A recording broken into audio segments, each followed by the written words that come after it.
Oi, Hélio. E aí, Marília, tudo bem? Tudo bem? Tudo bom? E Preparada para o você? nosso segundo encontro?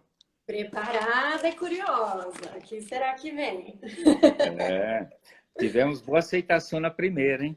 Tivemos, várias pessoas comentaram que estão curiosas para saber aí das colocações que vêm para hoje, né? Então vamos explicar para o pessoal como vai ser o formato de hoje. Então, né, Vamos para lá. todos que Isso. assistiram a live da semana passada, o professor fez algumas análises, né? Todas aí a partir do referencial da análise do comportamento e do behaviorismo radical do Skinner. Então, tendo esses pressupostos em vista, o professor Hélio fez uma análise aí do momento atual que nós estamos passando com a pandemia, né, como resultado aí de umas sucessões de comportamentos que deixaram a gente, enquanto sociedade, vulnerável aos aversivos pelos quais nós estamos passando. Né? Então, o Hélio citou aí algumas obras literárias, alguns outros eventos que já aconteceram aí em níveis também mundiais ou em outros mais locais, mas que de uma certa forma nos acometeram e foram nos alertando aí, enquanto sociedade, de que alguns problemas nós teríamos que enfrentar, né? A fala principal do professor enfatizou os aspectos do comportamento de grupo e não apenas da esfera individual dos comportamentos, né? Não apenas enfatizando a individualidade, pelo contrário, alertando, né? Alertando-nos para os problemas que o excesso de individualismo pode nos trazer. Certo, Hélio? Perfeito, É? perfeito.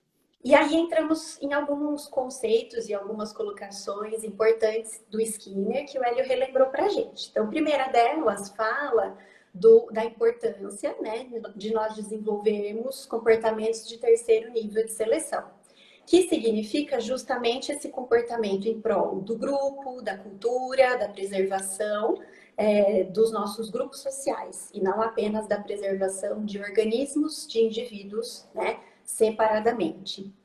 Porém, né, nós temos visto aí um enfraquecimento de comportamentos que tragam esse bem-estar coletivo e um predomínio aí de ações com benefícios aí muito mais individuais, colocando em risco, muitas vezes, o bem-estar do grupo, né? O Hélio também trouxe para a gente, né, o conceito do Skinner das contingências entrelaçadas, que vão nos ajudar a entender um pouco até das colocações que viram hoje, né, no sentido de que o Skinner vai nos alertar o quanto que o comportamento de um indivíduo interfere e produz efeitos sobre os comportamentos dos demais desse grupo. Então, sem esse conceito, a gente não consegue expandir para o conceito da coletividade como nós vamos fazer, né? E por fim, né, então para a gente entender essa situação atual da pandemia, o Hélio começou a falar de como nós nos comportamos sob controle das contingências coercitivas. Né? Voltaremos a falar disso hoje, né? E o Hélio concluiu o raciocínio fazendo alguns apontamentos sobre como nós nos comportamos quando estamos em situação de medo, de incerteza, de riscos reais, que tudo isso descreve bem a situação que nós estamos vivendo atualmente, né, Hélio? Então, temos algumas perguntas, algumas reflexões aí para a gente continuar fazendo, né? Que hoje essa continuação da live, então, vai nos trazer algumas propostas de ações. Né? O que o referencial todo da análise do comportamento e do behaviorismo radical podem nos instrumentar para agirmos frente a essas contingências coercitivas, frente ao problema atual da pandemia. Então, temos perguntas e espaço aí para ouvirmos o Hélio. Começamos então? Começamos. Feito o resumo, acho que ficou claro que o enfoque da primeira apresentação foi: nós trouxemos o vírus para cá. Como a Marília encerrou a apresentação desafiando-nos a apresentar soluções, eu queria deixar claro para vocês aqueles que são da análise do comportamento já estão familiarizados com termos, não é? Os que não estão familiarizados vão começar a ficar. E depois, no final, eu vou dizer por que é importante todos, estudiosos e não estudiosos da análise do comportamento, psicólogos, não psicólogos, conhecerem a terminologia que nos é própria e o potencial da nossa proposição, não é? Uma dica para ficar até o final, hein, Hélio? Vocês vão começar, e vocês vão notar que a gente vai começar a ensinar vocês a nossa terminologia e também o que é mais importante, qual é o conceito de homem que o behaviorismo radical traz. Nós temos uma tradição de, vamos dizer mais formalmente, nós temos um conceito de homem, o que é o homem, o Homo sapiens, nós temos uma concepção que foi apresentada há cerca de 2.500 anos atrás, época do apogeu da filosofia grega. Em particular, as propostas de Platão. Estou citando não porque sou um fã do Platão, mas porque eu tenho um respeito histórico ao papel dele. Mas é ali que aparece, vamos dizer assim, o que os gregos chamariam de a descoberta da mente. A mente seria a essência do ser humano. Nós somos um organismo, mas esse organismo ele seria movido, ele teria intenções, objetivos, propostas, tomada de decisão, liberdade para tomada de decisão, a partir da existência da mente. A mente seria, vamos dizer assim, o agente criador, a origem dos nossos comportamentos e dos nossos sentimentos. Quando os gregos dizem a respeito da descoberta da mente, nós hoje corrigiríamos, diríamos, a mente não foi descoberta. A mente, ela foi inventada como uma explicação, porque nunca se conseguiu demonstrar a existência da mente. Quando Mendel, em 1856, falou que as ervilhas, lembra das ervilhas mais altas, mais baixas, ervilhas lisas, enrugadas? Quem não conhece Mendel, conhece ervilha e já comeu ervilha. Então, não é a mesma coisa, mas em suma. Quando ele falava que devia existir um corpúsculo, devia existir alguma coisa que transmitia as características, ele estava se referindo a alguma coisa que até aí era uma invenção, mas que foi possível transformar a invenção numa descoberta. Hoje, existem os cromossomos possuem genes e os genes possuem o DNA. Então, veja que interessante. A minha apresentação de hoje ela vai estar voltada para o seguinte.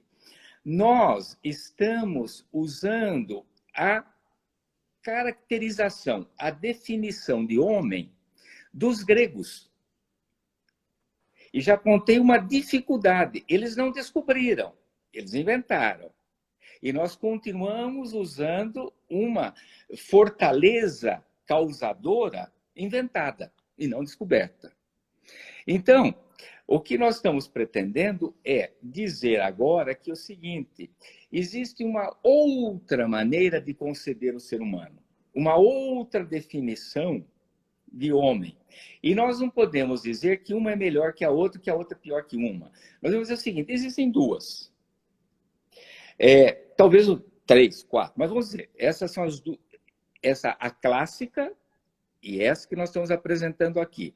Eu diria que essa visão de homem, ela se concretizou em 1945, num artigo clássico do Skinner. Extremamente complexo, inovador, ele propõe um novo paradigma para a concepção do ser humano. E, veja bem, existe 45, existe, digamos, 75 anos. Eu fiquei 70 anos sem entender. Nos últimos 5 eu estou já entendendo o que ele escreveu lá em 45. E é o que eu vou apresentar para vocês passo a passo, porque é aí que está a proposta de solução. Então, nós temos um novo conceito de ser humano. O que é o Homo sapiens para o behaviorismo radical? Fiquem calmos que eu vou pegar isso ponto por ponto, não é?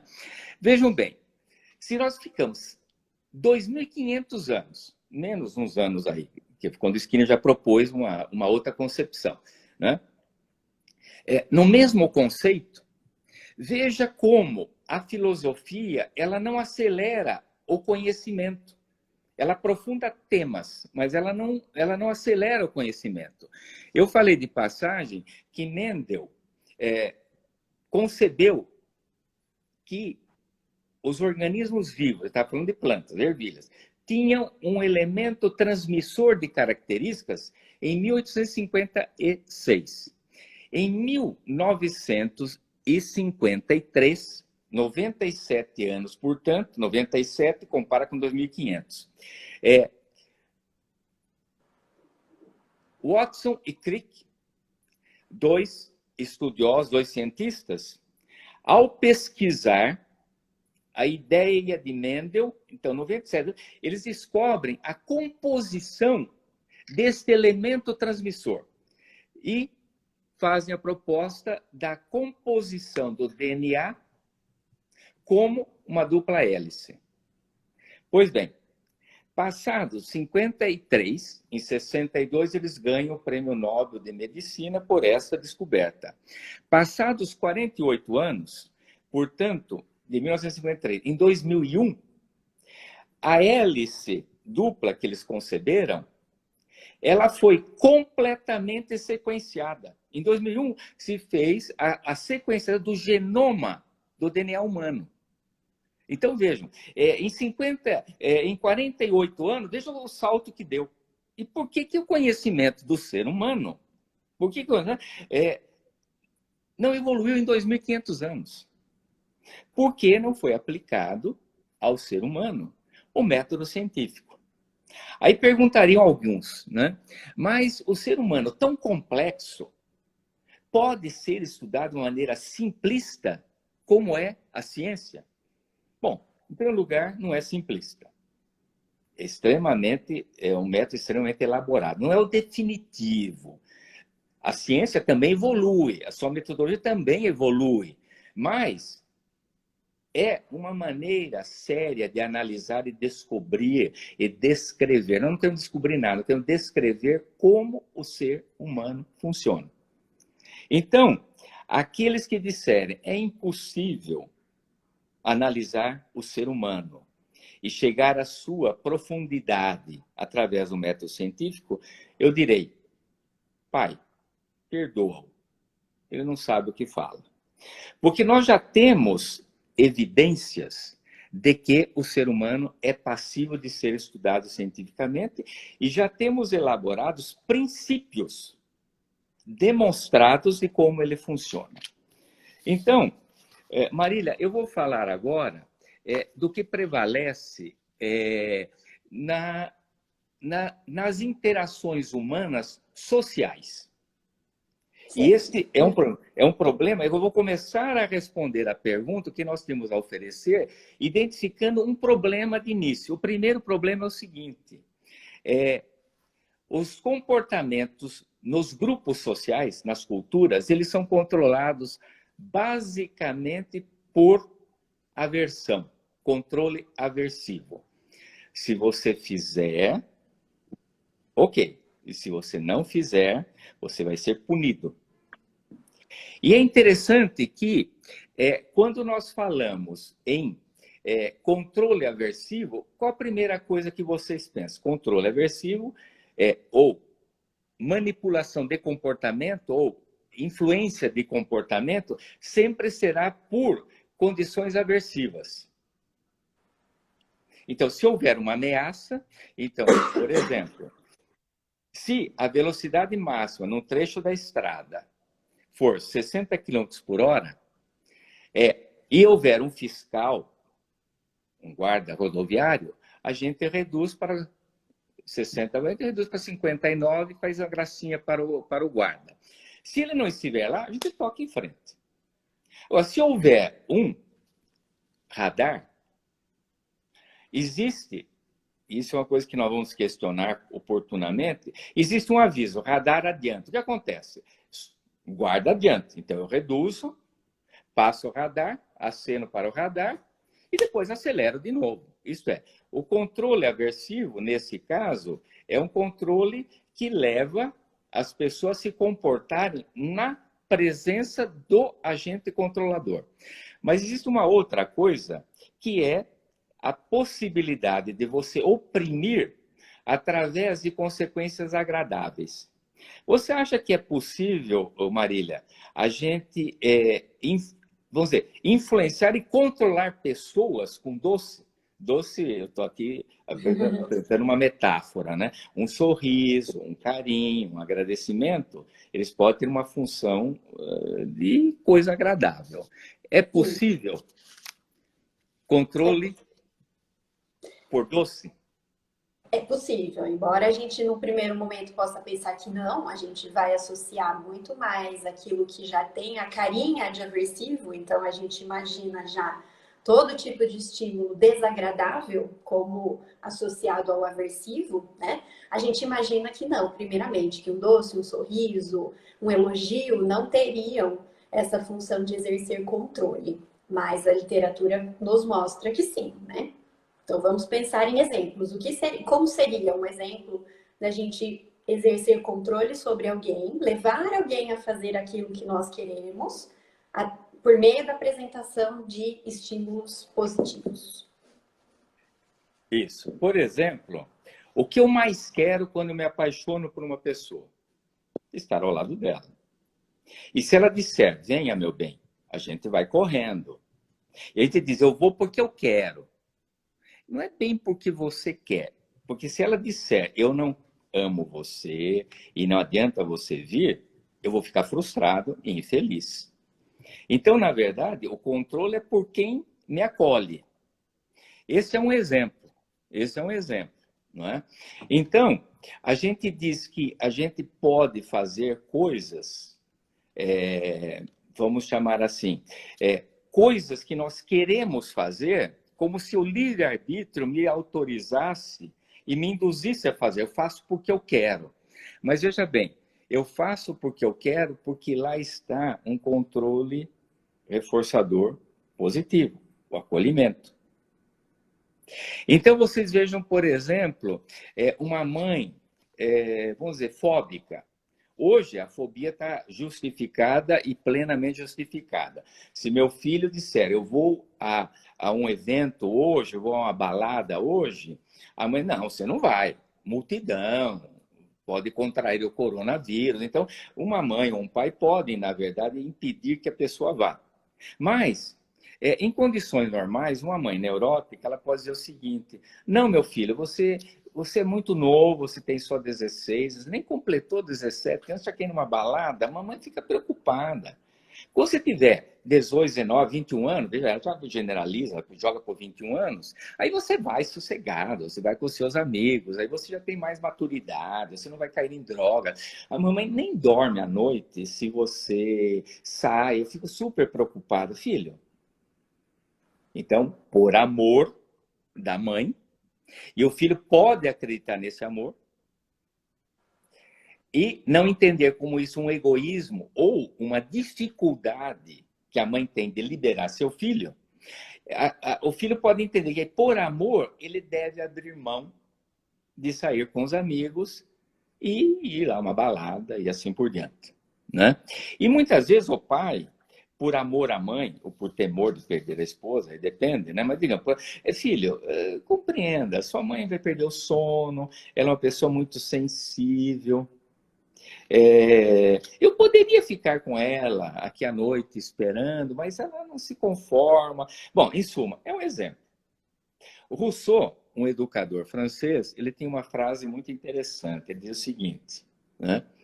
O melhor professor é aquele que leva o aluno a querer o que ele quer. Ou seja, o professor cativa o aluno para fazer exatamente aquilo que o professor quer. É exemplo de controle positivo, mas que subjuga. Então, nós temos dois grupos. E depois a Maria vai resolver isso. Um grupo que sabe que é controlado aversivamente. Quando Então, fica mais evidente, né, Hélio? como? Isso quando é mais evidente, quando o uso de aversivos é mais fácil da gente perceber. É isso que você está querendo dizer? Explícito, é isso, explícito. Então, por exemplo, né, se você não melhorar sua nota em matemática, então você perde o celular. Tá claro. Uhum. Mas, veja bem, existe o escravo feliz. Então, o Skinner alerta. A comunidade social, ela alerta as pessoas para o controle aversivo. Você é escravizado, você é explorado, você é ameaçado, você, então, é oprimido. Então, as pessoas se defendem disto. Mas elas não são preparadas quando o controle é camuflado. E eu vou dar depois exemplos disso, né? Então, quando ele é camuflado, a pessoa não tem consciência do controle aversivo. Então, Marília, qual dos dois controles, nenhum é preferível, mas qual dos dois seria preferível? Bom, depende. A sua pergunta me faz pensar em dois elementos. Primeiro deles, a gente tem que olhar para. Existe uma sensação imediata. Talvez a gente vai tender a pensar que o controle aversivo da apresentação de jeito mais clássico vai ser menos desejável porque ele gera mais desconforto imediatamente. Em contrapartida, ele é mais fácil de ser identificado e, portanto, pode gerar mais recursos para os indivíduos tentarem lidar com esse controle, que pode se tornar ou abusivo ou prejudicial para o indivíduo que é controlado. Então, ficamos aí com esse dilema para a gente pensar em efeitos imediatos e efeitos mais tardios desse controle. E em relação ao outro? Em A relação ao dificuldade é a outro, da conscientização de que eu estou sendo controlado. É o que eu isso, chamo de escravo exatamente. feliz. Eu vou dar um Exatamente. exemplo já já, né? Mas quando existe um controle, então, veja bem, nós precisamos reconhecer se o que nós estamos fazendo é por uma opção nossa, então vamos para os gregos, o livre-arbítrio, ou nós estamos, na verdade, respondendo a um controle que me leva a fazer, e eu quero fazer porque eu não discrimino que isso é um controle. Então, vamos dar um exemplo, né? A escola, de um modo geral, ela replica em nível mais institucionalizado o que é mais amplo, o controle aversivo. Então, os pais e a escola valorizam, por exemplo, a competição. O aluno que tira a melhor nota. Isso pode aparecer na forma de uma lista, quais foram as notas dos alunos, pode aparecer um professor meu de geografia, ele colocava as notas em ordem decrescente, quer dizer, então o melhor aluno era o primeiro chamado. Fulano e tal, 9,5. E aí o coitadinho lá, que era o último, Zoroastro, você tirou 4,1. Então, Zoroastro, todo humilhado, apesar do nome chique, bonito, ele todo humilhado. E, assim, puxa vida, mas então, o aluno alfa, ele está glorioso. Sim, ele está glorioso, mas ele é visto pelos alunos como o CDF. O aluno alfa, em geral, hoje existem até alunos assim, alfa, os primeiros, que são muito simpáticos, são muito sociáveis, etc. Porque hoje não pega bem você ser o melhor, mas ser o chato. Mas isso não é tão fácil de juntar. De um modo geral, é mais fácil separar. Então, o alfa, ele só estuda, ele é controlado pela nota, ele não vai em festa porque ele perde tempo estudando, ele fica com culpa por não estar estudando, se ele for à festa. Ele não tem repertório social, ele é um robô que produz nota. E ele é muito amado, estou sendo irônico, muito amado, no dia da prova, porque aí as pessoas sentem-se ao redor dele e esperam que ele emane conhecimentos. Acabada a prova, ele volta a ser excluído, chato e assim por diante. Então, vejam bem, o que mais sabe, necessariamente, não é o que melhor vive. Mas vamos lá. Eu tive um cliente que com 13, 14 anos dizia assim para mim: você sabe quantas bactérias existem na boca de uma pessoa? Eu falei, bom, nunca parei para pensar nisso. Aí ele falou lá um número. Era coisa assim, 70 bactérias. Portanto, eu jamais beijarei alguém na minha vida, porque eu não quero trocar bactérias.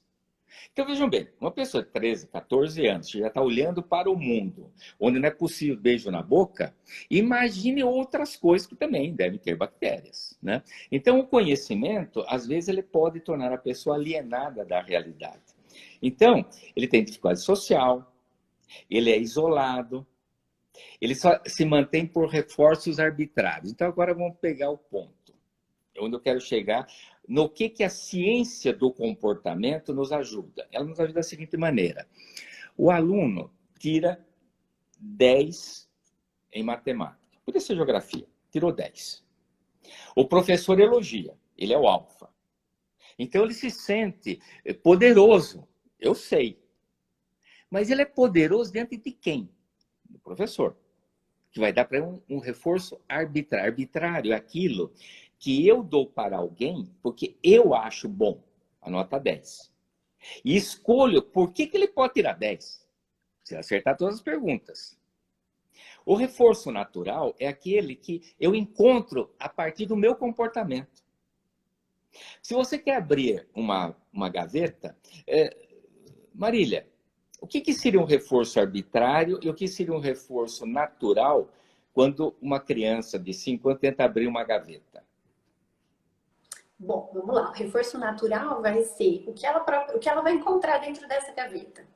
Se ela vai encontrar um brinquedo novo para ela, que ela consegue alcançar, se ela vai encontrar um objeto que ela nunca viu, que normalmente ela não alcança, o adulto guarda e ela consegue ter acesso a esse brinquedo, né? Isso é o reforço natural, o que a ação dela vai produzir, mesmo na ausência de outras pessoas neste caso, já que ela está abrindo a gaveta. O reforço arbitrário poderia ser, por exemplo, o adulto que está presenciando que aquela criança consegue abrir pela primeira vez sozinha a gaveta. E vai fazer festa com ela, e vai elogiar que agora ela alcança, que ela aprendeu alguma coisa nova. São essas duas consequências que podem acontecer simultaneamente, como resultado da mesma ação, mas que têm uma natureza bastante diferente uma da outra. Perfeito. O fato de abrir a gaveta já é uma vitória. É do ser humano se sentir gratificado. Você não precisa ensinar isso para ele. Se sentir gratificado quando dá certo. Ele puxou a gaveta, ela abriu, já bastou. É natural. E daí eu olho lá dentro e acho algumas coisas que me interessam. Principalmente se forem coisas proibidas pelos pais, né? Bom, então isso é reforço natural. O arbitrário, mas espera um pouquinho. E se eu puxar a gaveta e a gaveta vier com tudo e sair do lugar e caírem as coisas no chão, a gaveta bater na minha perna? Isso é natural ou é arbitrário? Natural também. É produto da Porque ela ação fez um dela. comportamento exato. Agora vem assim, ó, ela já apanhou, já caíram as coisas no chão. Ela já bateu com a gaveta na perna. Tá doendo. Ainda vem o pai e a mãe e completa a punição. 2 penas. Você abriu muito forte, você tem que ter mais jeito. E aí o pai se acalma e diz, mais jeito, meu, mas já deu a pancada. Veja como é diferente. Nossa, né, filho? Você não esperava que essa gaveta fosse tão rápida, né? Vamos juntar todas, que o papai vai ajudar você a guardar as coisas. Amor, o que você queria na gaveta? Eu queria aquela bola. Meio choroso. Daqui, deixa eu separar já a bola fica para você. E vamos ver se você não machucou a perninha. E beijinho na perninha, no joelho. Bom, então não precisa punir. Por quê? Agora, o reforço arbitrário é aquele que a Marília muito bem explicitou. Nossa, filho, você conseguiu abrir a gaveta e ela não caiu. Você sabe que outro dia A mamãe foi abrir essa gaveta, então agora eu vou mostrar como a criança é melhor que a mãe. E ela puxou tão rápido que a gaveta caiu. Então, o que está ensinando? Competição. Eu sou melhor que a mamãe é pior que eu, e eu posso ridicularizar e, sei lá, dizer que a mamãe também pôs sal demais no feijão. Ah, mas eu não ensinei ela criticar a mãe porque pôs sal a mais no feijão. Mas eu ensinei a criticar a mãe porque derrubou a gaveta. Isso é controle arbitrário. Então, bom, mas calma lá. Nós estamos falando da criança que tirou 10. Né? Eu falei, reforço arbitrário é aquilo que é dado por quem comanda. Nota 10 é reforço arbitrário. E eu exijo o que ela tem que fazer para tirar o 10 que eu quero lhe dar. O que eu posso lhe dar. Bom, a criança tira o 10, ela chega em casa e mostra para o pai o boletim com a nota 10. Aí o pai diz, meu pequeno Euclides, eu devia ter chamado você de Euclides ou Pitágoras. São nomes antigos, gregos, mas nome chique de grandes matemáticos. Bom, então diria alguém assim, nossa, o pai valorizou, o professor valorizou. Primeiro nome, Alfa. Aqui a nota. O pai valorizou Euclides e Aristóteles. Não, Aristóteles não, Pitágoras. Aristóteles é filósofo, não vão confundir. Não vamos confundir. Né? Pois bem, então agora eu pergunto, este menino ficou feliz ou infeliz? Marília, responda como responderia um leigo que não sabe análise do comportamento.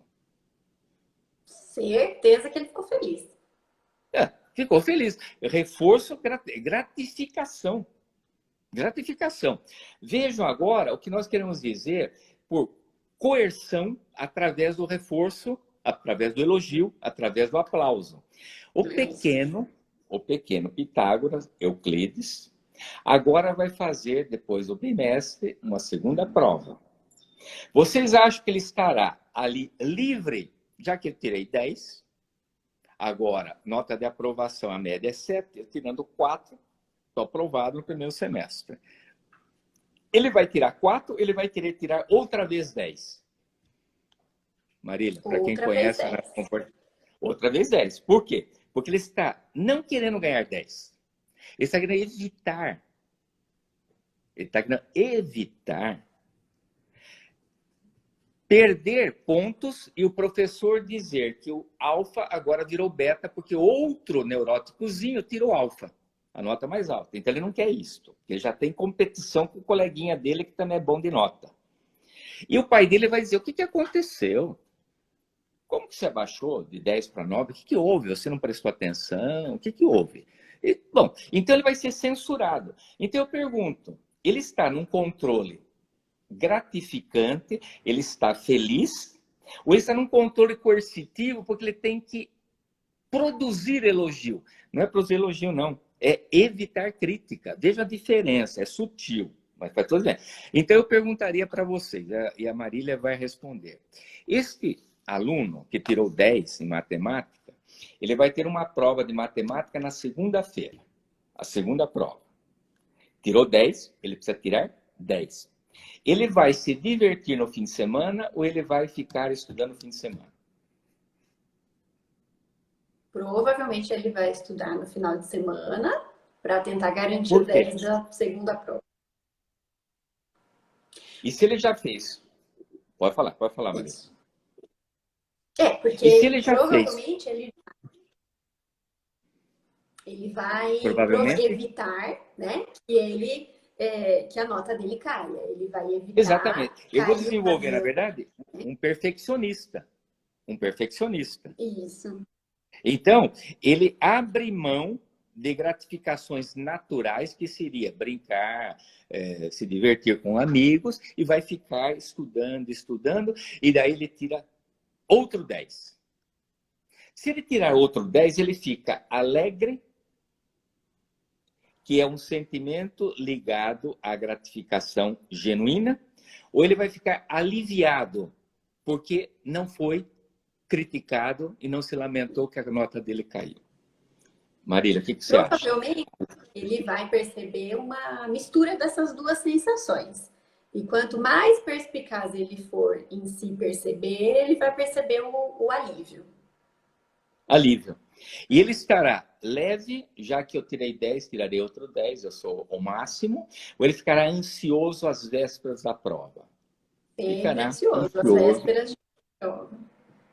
Perfeito. Vocês percebem? Então, nessa medida, eu já posso começar a pensar como é que eu devo lidar com as pessoas dentro de um modelo de ciência comportamental. O que parece ser reforço pode ter função aversiva. Para tirar 10, eu tenho que estudar demais. Bom, e tirar 10 é... Bom, então, nesse aspecto, eu perguntaria, né? Quando o controle é aversivo, há duas formas da pessoa contra-controlar. Então, eu estou falando também, estou falando agora de ciência do comportamento. Já que não dá para estudar cientificamente o comportamento, só ver que dá.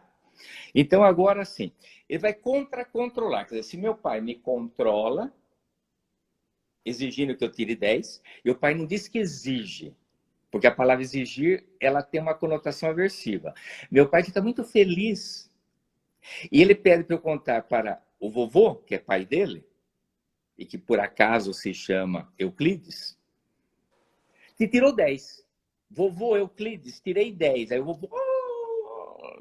Então, não é exigido, é um escravo aparentemente feliz. Porque nesse caso, veja bem, a criança pode não discriminar que ele vive ansioso. Porque não é porque eu estou ansioso que eu sei que eu estou ansioso. Eu preciso aprender a reconhecer. Depois eu vou falar isso. Que nós não conhecemos os nossos sentimentos, nós não conhecemos o nosso comportamento se não houver alguém que nos explique. Vocês sabem, Marília, essa aqui vai pegar você de jeito, hein? Você pega uma criança... Ah, é para judiar, é para judiar.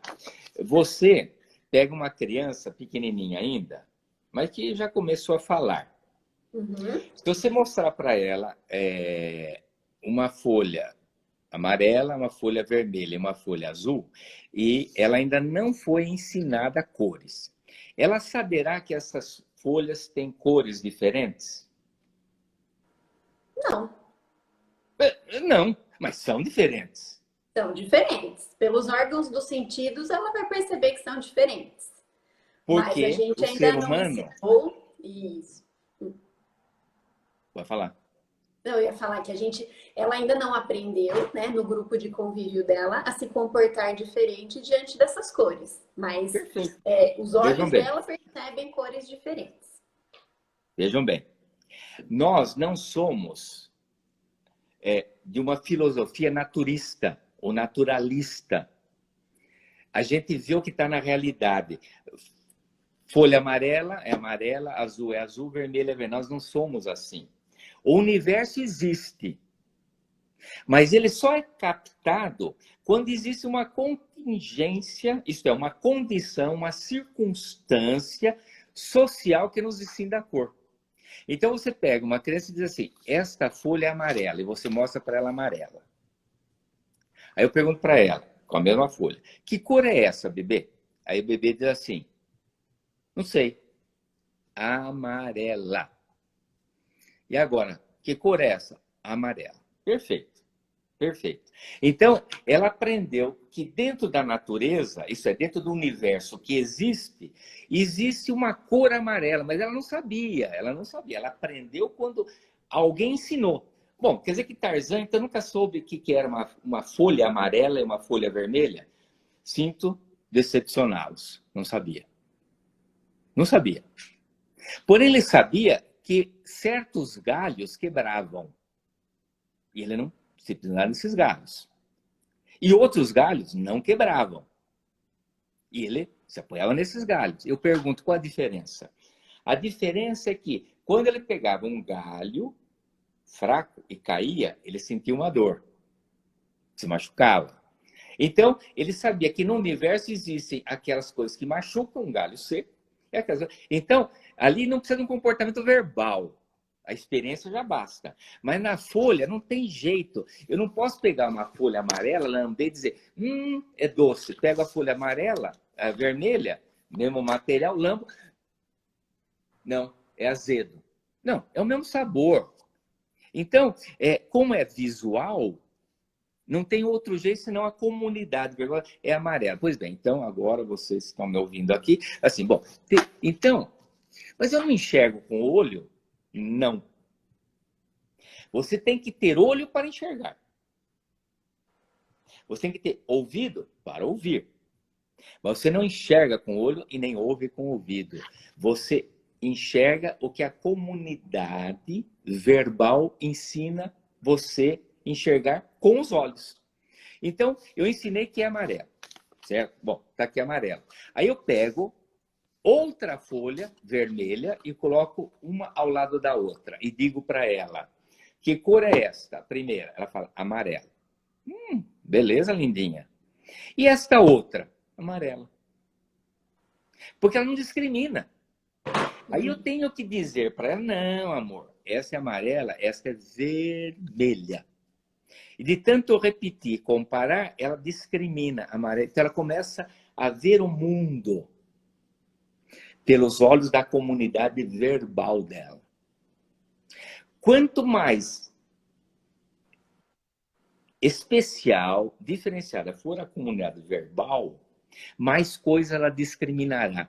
Você pega, por exemplo, um adolescente, ele vai ao cinema, e você vai dizer, e que tal o filme? Ele fala, legal. Ah, legal. Legal, quer dizer, de acordo com a lei. Isso é, não há nada que me leve a repreender o filme. Legal. Vocês aprenderam alguma coisa sobre o filme quando ele fala que é legal? Não. Não, o filme teve muita ação, teve muito colorido, muito sangue, pouco sangue. Ele foi muito papo cabeça. Ele foi leve, eu assisti leve no cinema. Bom, aí ele começa. Quanto mais a pessoa sabe, quanto mais vocabulário ela tem, mais ela percebe o mundo. Mais ela percebe o mundo. O Helio, então a gente aprende. Você está dando o exemplo das cores, do filme, por exemplo, que a gente pode contar para alguém que a gente viu. Agora, e sobre sentimento? Então, a gente aprende, voltando lá ao menino das notas, como que a gente aprende, então, a chamar de ansiedade o que eu estou sentindo? É desse jeito também? Boa pergunta. A criança, o jovenzinho, ele não sabe que ele está ansioso. Ele está ansioso, mas ele não sabe. Então, o que acontece? Ele começa a ver unha, ele começa a perder o sono, ele começa a dizer que não quer ir para a escola, ele começa a inventar algum problema, daí os pais ficam preocupados com o pequeno gênio e levam para um terapeuta. Se esse terapeuta for de análise do comportamento, conhecer os fins do comportamento, esse dirá assim, querido, você tirou 10, foi elogiado, né? Qual foi seu objetivo na segunda prova? Ele vai pensar, meu objetivo foi tirar 10 de novo. Mas por que tirar 10 de novo? Porque meu pai fica feliz. Ele não vai falar que o pai fica triste. Ele vai falar que o pai fica feliz se ele tirar 10. Aí você, como deve fazer, mas e se você não tirar 10? Tira 9. 10 e 9, 19, você começa 9,5. Mas meu pai vai achar que eu não estudei. Entendi. E o que você fez no fim de semana? Eu fiquei estudando. Mas você já não tinha estudado? Já não tinha resolvido todos os problemas de exercícios? Mas eu resolvi de novo para na hora eu não esquecer. Entendi. E você pensava no quê? Que você estava perdendo as brincadeiras com um amigo? Você pensava que tinha que saber decor todos os exercícios para tirar nota? Eu pensava que precisava saber tudo para tirar nota. Entendi. E você estava... Como é que você estava assim? O seu peito estava apertado, você estava preocupado, você dormiu... Não, sabe o que eu sonhei? Eu sonhei uma coisa interessante, viu? Olha que interessante, né? Eu sonhei que a escola tinha pegado fogo e todos os alunos foram dispensados naquele dia e não precisou fazer prova. Entendi. E você lamentou o incêndio da escola e não ter ninguém lá para ter aula, essas coisas? Não, eu achei que isso não estava certo, né? Eu acho que não estava certo, porque perder a aula também não pode. Mas, por outro lado, pegou fogo, então foi bom. Mas o que você pensou em relação à prova? Eu pensei o seguinte, que aí eu vou ter mais uma semana ou duas para estudar mais e garantir a nota. Vocês percebem? Aí vocês vão dar um nome a isso. Então, meu querido, o que você sente é ansiedade. Ansiedade é o que nós sentimos agora no coronavírus. Eu saio na rua, será que eu peguei o coronavírus? E se eu peguei? Ansiedade é quando você espera algo aversivo acontecer e você não tem o que fazer. No caso, quando você não sai de casa, aí você aumenta a probabilidade de não pegar. Não zera. Aumenta a probabilidade, mas na verdade não é zero. Né? E no caso, né, no caso da nota, tem o que fazer. Enquanto não apaga o fogo da escola e as aulas não recomeçam, ele pode ir estudando. Então, quanto mais ele estuda, mais nervoso ele fica, mais ansioso, mas ele fez alguma coisa que no dia lá pode tirar 10.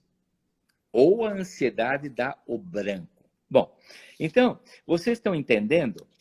Então, nesse caso, diante de um controle aversivo, a pessoa pode fazer duas coisas. Ou a submissão, que é o caso desse aluno, ou a agressão. A agressão ela pode aparecer de várias formas. Uma forma é, não vou mais à escola. Perco hora, tenho diarreia na hora de ir para a escola, não estudo, tenho notas baixas. É uma forma dele agredir. Daí ele é chamado de vagabundo, é chamado de portador de transtorno de déficit de atenção e hiperatividade, porque ele não para na classe. Então, ele recebe um rótulo. Ou esse é o nome de deficiente, não tem raciocínio claro para aprender matemática. Então, a agressão não precisa ser uma agressão física, uma agressão com palavras, mas pode ser também. Nem a submissão, nem a agressão são boas formas de contra-controle, porque nós estamos mantendo o esquema. O poderoso manda e o subalterno ou se submete, péssimo, ou agride, também é péssimo. Controle aversivo com aversivo, bom, né? Pouca chance de mudar esse controle, né, Hélio? Porque eu acho que, assim, ó, para quem não está familiarizado com o termo contra-controle, seria uma ideia, né? Uma tentativa de individualmente eu não ter que me submeter àquela exigência, àquele controle, né? Agora, você também discute sobre qual é a probabilidade de enfraquecer esse controle. Então, essas duas tentativas que você está colocando para a gente, provavelmente elas são ineficazes para enfraquecer esse controle das próximas vezes. Então, existe uma terceira via. Oi? Existe uma terceira via. Eu falei submissão ou agressão. Há uma terceira via. A terceira, eu falando isso para vocês, estão me olhando assim, estou entendendo. Então, elogio pode ser uma faca de 2 gumes? Pode. Ela pode ser mais prejudicial do que benéfica. Então, existe um contra-controle em que você programa a redução do controle aversivo, e controle aversivo não é só apresentar punição, é também elogiar e exigir. Isso. Né? Você diminui o controle aversivo e você aumenta a capacidade de contra-controle positivo. Então, se uma criança diz para um pai sensível, e um pai sensível é um pai que tenha alguma informação sobre análise do comportamento e ciência do comportamento, tá? Então, esse pai vai entender.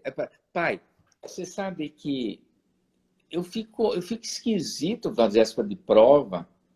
Eu tenho vontade de fazer xixi o tempo todo, eu não paro de pensar. E o pai, opa, tá ficando aversivo. Ou então o pai olha assim, e os pais ficam orgulhosos. Meu filho estudou até o sábado e domingo para a prova de matemática. Um futuro gênio. É um futuro gênio que vai custar caro para ele, porque vai ter que pagar terapia para tentar consertar o menino vai sofrer para burro. Então, não é uma boa escolha ter gênio em casa. E gênio não precisa ser o que tira a melhor nota. É aquele que vive melhor. É aquele que encontra melhores soluções para os problemas que lhe competem, na profissão e na vida. Né? Pois bem, então, vejam bem. Nesse caso, conhecer análise do comportamento, tanto para o pai como para o filho, é benéfico. Porque agora, tô entendendo. Então, vocês começam a ver que o elogio tem que ser relativo. Ele não pode ser absoluto, porque ele pode ser aversivo. Bom, então, quer que se eu souber tudo isso, então eu vou ser um melhor pai? Não só um melhor pai, um melhor marido, uma melhor esposa, um melhor filho. Então, bom, mas você está falando isso, mas como é que nós vamos ter uma solução? Eu vou pular para uma solução, porque tem muita coisa para falar, mas o relógio não para de correr, e nós aqui ficamos devendo algumas, mas não, vocês não vão ficar sem saber, hein? Você aguentem firme, né? Então, vejam bem, um colega nosso, bom, eu vou falar primeiro da Cissa. A Cissa deve estar me ouvindo, mas se ela não estiver me ouvindo, depois ela que ouça, porque eu falei o nome dela. A Cissa, ela teve uma ideia interessante. Não sei por quê, vamos ver se vocês sabem. Quando uma criança vai brincar, uma criança de 4 anos vai brincar, ela tira todos os brinquedos do armário, esparrama pelo chão, brinca um pouco com esse, um pouco com aquele, e diz assim, você está brincando. Geralmente a criança gosta disso. Agora, acabou a brincadeira, tem uma coisa aversiva. Guardar os brinquedos. Ora, tirar e jogar no chão, por que isso é diferente de pegar do chão e jogar no armário? Porque não precisa também arrumar direitinho, porque você não está criando portadores de toque. Transtorno obsessivo compulsivo. Você não precisa, nem deve. E segundo, você não precisa ter... E você pode ajudar a criança. Então, a Cissa teve uma ideia. Ela falou assim, vamos brincar. Aí as crianças brincam. Agora vamos brincar de guardar. E ela ajuda. Da mesma forma que ela ajuda a tirar e brincar e montar um quebra-cabeça, ela ajuda a criança. Agora não é brincar montando quebra-cabeça, é guardando as peças do quebra-cabeça juntas. Então, por que não usar o mesmo verbo e criar a mesma condição entre tirar e guardar? Mas não. Agora você vai guardar. Quem tem filho que gosta de guardar? Se gosta de guardar, está na categoria de submissão ao controle materno e paterno. Vão mudar os pais, vão mudar a criança. Mudar os dois. Nem tanta exigência e nem tanta desobediência. Um equilíbrio aí. Mas depois eu vou falar como é que será esse equilíbrio, né? Bom, então a Cissa deu um bom exemplo e está aí o exemplo. Agora, o Alfredo é um outro colega nosso, uma pessoa brilhante, uma pessoa maravilhosa. Tomara que ele esteja me ouvindo, porque é um privilégio para mim que ele me ouça, né? Mas eu vou citar ele. Ele teve uma ideia sensacional. Ele foi convidado para dar aula numa escola particular e ele pegou o horário e disse assim, eu vou ensinar análise do comportamento, isto é, princípios que controlam o comportamento para crianças. Ele estava pegando as crianças assim, de 6, 7 anos, até antes do colegial. Essa faixa aí. Vai 6, 7 até os 10, 11 anos. Algo assim, né? E ele começou a ensinar. Você sabe o que é reforço? Aí ele explicava o que era reforço. Emite uma resposta, a resposta produz uma consequência. E as crianças foram aprendendo esses conceitos e ele foi dando exemplos na classe. Como é que você faz quando um aluno se comporta, quando um coleguinha age assim, quando um coleguinha pode estar excluído? Preste atenção no outro. O outro é tão importante quanto você. É aquela ideia. A ideia é assim, um infeliz torna a humanidade infeliz. Um que morre diminui a sobrevida da humanidade. Um doente está adoecendo a humanidade. Nós não podemos considerar a unidade um. A unidade é a humanidade. Então, tem que ter princípios que abranjam. E deveria ter um princípio que é o seguinte, isso é a ideia de Skinner. Todos têm direito a reforçamento positivo. Devia ter um princípio. Todos têm direito a reforçamento positivo. E não todos que cometem crime têm necessariamente ser punido. Essa lei existe. Em outras palavras, existe. Não, o princípio é diferente. Todos têm reforço positivo. Então, agora, o que fez ele? ele começou a ensinar essas crianças a reforçarem positivamente os seus colegas e ignorar as inadequações dos colegas e propor um comportamento alternativo para ser reforçado. Então, por exemplo, o aluno, o coleguinha dele levanta porque não sabe fazer uma tarefa. Ele, você fica atrapalhando a aula, eu espero o professor dar uma bronca. Porque Skinner fala uma coisa interessante, ele fala o seguinte, quando a pessoa está muito ocupada, uma professora, quando ela está muito ocupada, muito tensa, ela tem uma tendência a ficar sob controle de poucas coisas, aquela coisa que incomoda. Você está cuidando de uma classe com 30 alunos e um se levanta, aquilo incomoda ela, então ela repreende. Isso é, ela pune o comportamento de levantar. O coleguinha que já aprendeu com o Alfredo, o que é? Assim, escuta, vem cá. Vem cá. O que você quer? Senta aqui. Eu vou ensinar você como é que fala. 4 vezes 4, 16. Não, faz. E veja, não precisa nem reforçar. A hora que der 4 vezes 4 é 16 e ele vê que está certo, já é reforço natural, não tirou 10. Meu filho aprendeu. Então, veja bem, como é que nós vamos mudar o mundo? Nós não vamos mudar o mundo mudando o governo. Por quê? As pessoas só se mobilizam quando o problema as afeta. O governo está afetado porque as condições sanitárias são inadequadas na favela? Não. Não. Ele tem um banheiro para ele, uma pia enorme, um banheiro enorme, água quente, água fria, a hora que ele quiser. Ele vai estar preocupado com aqueles que estão vivendo numa condição de não ter água? Não vai. Então, quem vai mudar o mundo é aquele que sente o problema na própria pele e não pode chegar a ter o poder de não ter mais o problema, porque se a hora que tiver numa posição de não ter mais o problema, ele esquece. Então, nós não temos que recorrer para a mudança do mundo aos que estão no poder. Você sabe como se faz para chegar no poder? Você tem que ter dinheiro, dominar a mídia, fazer lobbies. Então, quem está no cargo de deputado, de governador, de presidente, quem está no Supremo, quem está no poder, ele adquiriu isso através de instrumentos que o afastam do sofrimento. O sofrimento pode ser um sofrimento interno, duvido, mas pode ser. Mas não está soltando a pele. Então, primeira fórmula, ensinar desde a infância os princípios do comportamento, para que isso se torne natural. Vocês perceberam, eu vou dar um exemplo, aqui temos 2 minutos. Vou dar um exemplo para vocês. O uso do cinto de segurança, ele foi imposto e as pessoas desobedeciam, porque desobedeciam, elas eram multadas. E ainda a multa existe, porque senão ainda tem, eu ia falar idiota, mas não quero falar idiota, que eu já falei, né? Anda sem o cinto. Mas as crianças cobram dos pais. Você não vai pôr o cinto? E ninguém está punindo a criança porque ela não pôs o cinto, porque ela já põe. Virou natural.